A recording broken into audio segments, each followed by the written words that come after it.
Hello and welcome back to Expedition Builds. So I'm sitting in a brand new, brand new to me, I should say, 2023 392 Rubicon Wrangler. So let me tell you a little bit of a backstory on this. I'm just picking up this vehicle. It's down in Oklahoma City where I located it about, sometime early this spring. I got a chance to jump in a friend's 392, and after driving it, I was smitten. I gotta say, I decided that I needed to own a 392. So it's been several months. I've been watching the market. I was looking for a good, clean one. I found that in this vehicle. So here's what we're gonna do. We're gonna get this back up to my home in Chicago. Along the way, I'm gonna give you driving impressions on what I find. I'm gonna compare it to my current 2020 Rubicon Recon, which, as many of you may know, has the 2-liter turbo mild hybrid drivetrain. So, of course, the 392's got the 6.4-liter Hemi, 470 horsepower, 470 foot-pounds of torque. This thing just feels like a monster and sounds incredible. So, let's jump in.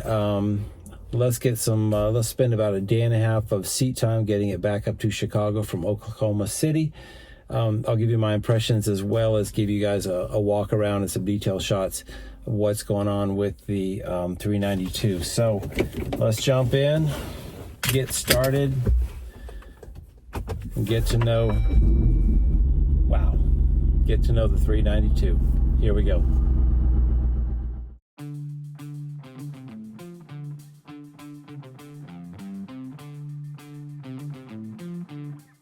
Okay, up front on the 20th anniversary, we find Mopar's triple hoop grill guard, as well as a new high flow 7-slot grill. And built within that grill is the integrated front off-road camera. This is going to be really great off-road. Very much looking forward to using that. So up on the hood, we find 20th anniversary hood graphics. But this is what I was really after, the Extreme Recon package, which included, most importantly to me, was the 456 gears, as I'll be running 37s on this Jeep.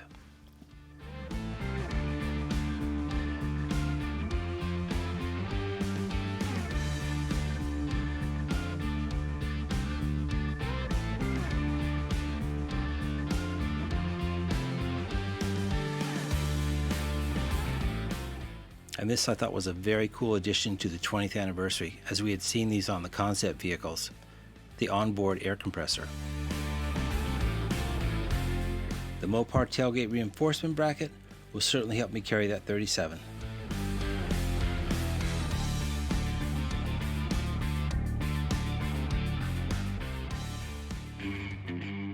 The interior on the 20th anniversary really feels pretty special for a Jeep Wrangler. The performance steering wheel features wheel-mounted paddle shifters for fast access to the 8-speed transmission. I love the red over black stitching. The whole red-black scheme works really well.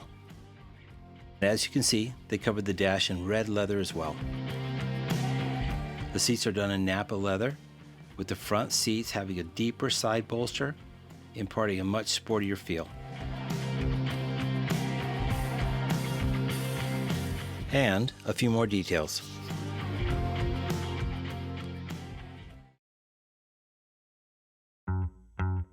Okay, enough with the walkarounds. Time to drive. I mentioned earlier in the video that I'd spent some time in a friend's 392, and I knew these handled a little bit differently than the standard Wranglers. The drive from Oklahoma City to Chicago was a great way for me to get acquainted with the new handling characteristics of the 392, and here's what we found. The 392 feels much more settled at speed, the ride is very compliant, and the steering inputs feel more direct. I think there might be several factors that contribute to the 392 handling better. One is the increased weight, weighing about 5,100 pounds versus about 4,500 pounds for a standard Rubicon. Also the revised suspension geometry, spring rates, as well as shock tuning. The 392 is also noticeably quieter inside.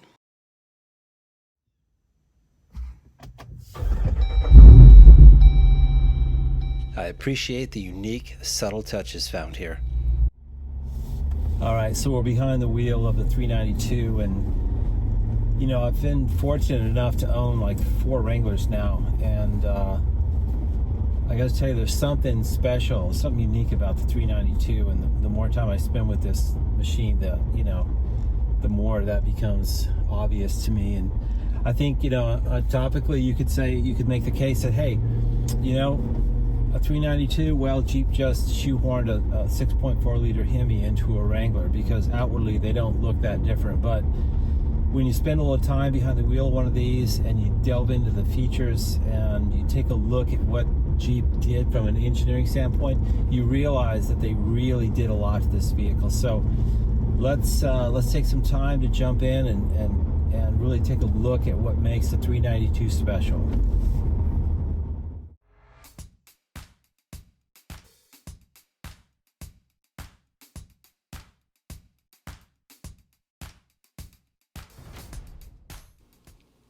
For the 392, Jeep upgraded the frame rails, added a factory 2-inch lift, unique suspension geometry, and Fox high-performance shocks.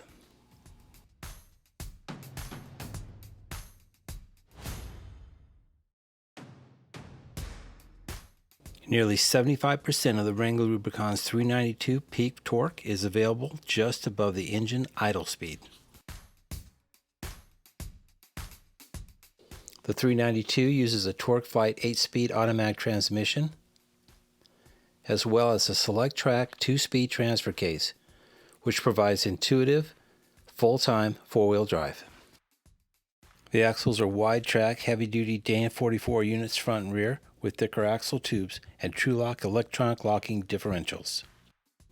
For added strength, the steering knuckles are cast iron. Next, let's take a look at the Hydra Guide hood. This is an engineering marvel.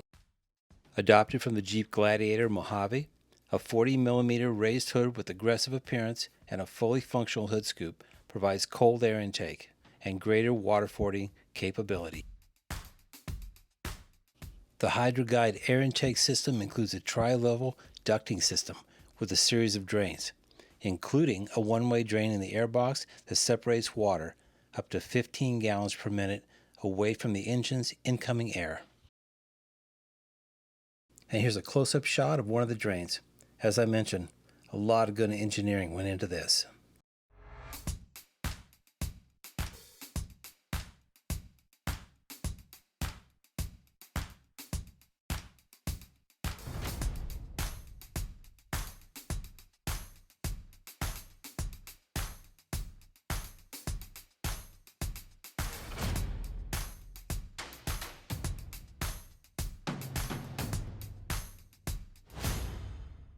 An active dual-mode exhaust is standard and delivers an unmistakable sound. The system engages automatically, opening valves in the exhaust system under the higher engine loads to reduce exhaust back pressure. The driver can also activate the system with the press of a button.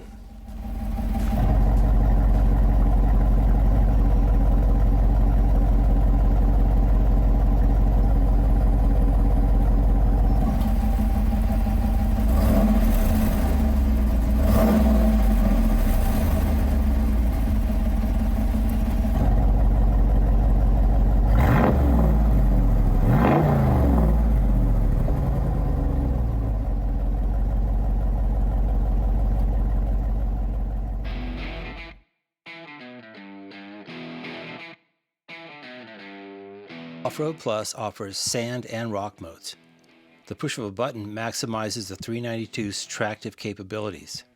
The modes adjust throttle, transmission shift points, and traction control for peak performance on higher speed passes on sand terrain, as well as during low-speed rock crawling. Off-Road Plus also gives drivers the ability to lock the rear axle at high speeds while in four-wheel drive high.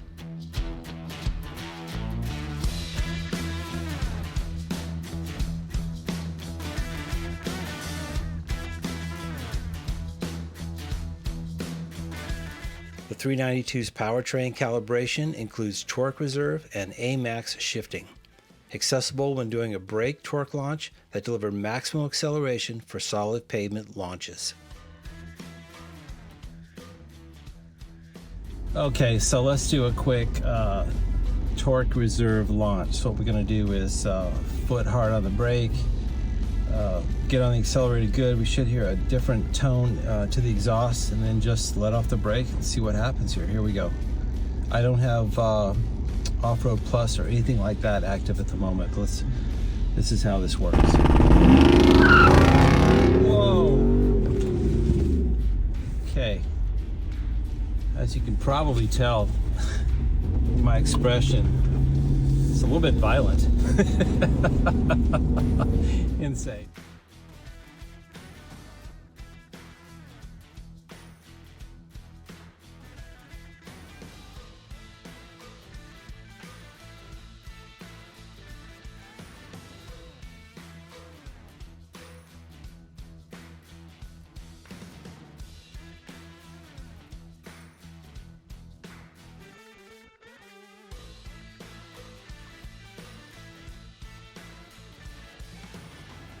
So let's wrap things up on this 392 review. You know, earlier in the video I mentioned that I was going to compare this 392 platform to my previous Jeep, which was running the 2-liter mild hybrid. And of course we're not going to compare horsepower numbers because, you know, there's no comparison there, but let's talk about just what they're like to drive. You know, jumping out of one vehicle and getting in the other. I love the 2-liter for its liveliness. The turbo brought just a whole different personality to the Wrangler that I didn't get in my 3.6 Wranglers. The 3.6 was fine, but the turbo was it's a lot of fun to drive, you know. It's, like I said, it brings a lot of life to the platform. It's very responsive, very dynamic. So now compare that to the 392, and what I find is that the 392, because of the horsepower and torque, this thing is never working very hard. It's always pretty calm, you know. It's so easy to drive, and it makes for a really nice daily commute because, you know, if I want to go fast, I can go hella fast with the power, but when I don't want to, and I'm just taking it easy and driving in more of a sane fashion, it's just superb. And so that aspect of it that's never really pushing hard, never really working too hard, makes it very comfortable. The other thing I find in here is that compared to my 2-liter, it's much quieter than the 392. So Jeep must have done a lot of insulation work and figured out how to get rid of some of that wind noise and just road noise that you hear in a typical Wrangler. And then of course it rides better. We talked about that, and it steers better as well. So you know, those things will be, of course, relative to shock springs and spring rates and that, but this thing is such a comfortable, easy thing to drive. Now let's talk about another aspect of the 392 that I find really interesting, and that is the machine has a bit of a visceral feel to it. And let me explain. So, you know, there's, with the exhaust and the way it's tuned, the decibel level of it, you can feel that in your body just very slightly when you're running, when it's running, and you know, depending on which mode, performance mode or not, you catch just a little bit of that deep resonance that kind of vibrates in the body just ever so slightly. And then again, in the steering wheel and in the pedals, you catch just a little bit of a vibration or a frequency that gives you this wonderful feedback. You know, I ride a lot of motorcycles, mostly off-road now, and I love the way the bike, that's a part of riding a motorcycle, that you get those visceral feels and you understand what the machine is doing. And what's great about this is that it's not anything harsh. It's not the way, it doesn't bother you at all. You know, it's not a tiring thing like a loud exhaust is. It's just enough feedback that lets you know you're sitting behind a large displacement engine with a lot of power. And I find it to be, I find it super satisfying. I really love this aspect of it. All right, here's another thing I want to talk to you guys about that I found very interesting. So, several years back, I was at one of the Easter Jeep Safaris out in Moab, Utah, and I was talking to one of the Jeep reps, and I just, you know, I asked kind of point blank, I said, why is it that we can't get a V8 into a Jeep Wrangler? And, you know, the answer was something to the effect that, well, you know, it doesn't really fit. We can't get that through crash testing. So that's not ever going to happen. We gave you the 3-liter diesel so you guys get all the torque and pulling power you want. So now, all right, a year or so later, we get news that Ford's going to, you know, bring the Bronco to market, the brand new Bronco. And not only are they going to do the Bronco, and they state that they're going to go after the Wrangler's share of the market, you know, and carve some of that out for themselves. But they also state that they're going to do a Bronco Raptor, which will be the baddest Raptor on the planet. Now, a couple things happened I found very interesting. Jeep launched news that they were going to do the 392 on the very same day that Ford was set to announce the launch of the Bronco Raptor. So I'm sure that the Jeep engineers said, hey, we're going to settle this argument before it even gets started. Let's put the 6.4 Hemi in the Wrangler. It's time. So to that end, thank you, Ford, because I think that's the reason we actually got the 392 Wrangler. Competition does make the breed better.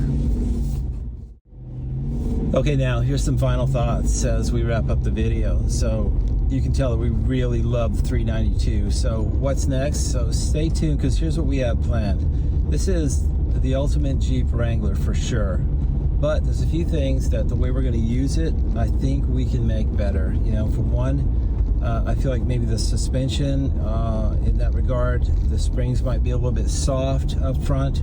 We definitely have to address the lack of up travel on the suspension. So we're gonna have to do some kind of lift and possibly springs. So you know, I'm right in the middle of doing a lot of research on that. I've got a pretty good idea on which way I'm gonna go, but those will be the next up. So we'll create a brand new playlist that'll be just 392 centric, and will allow you guys to follow along with what we do mod wise to the 392, and you can see how we use it and get a good hard look at all the results on every product and every mod we do on the 392. So stay tuned. Much more to come with regards to the mighty 392 Wrangler.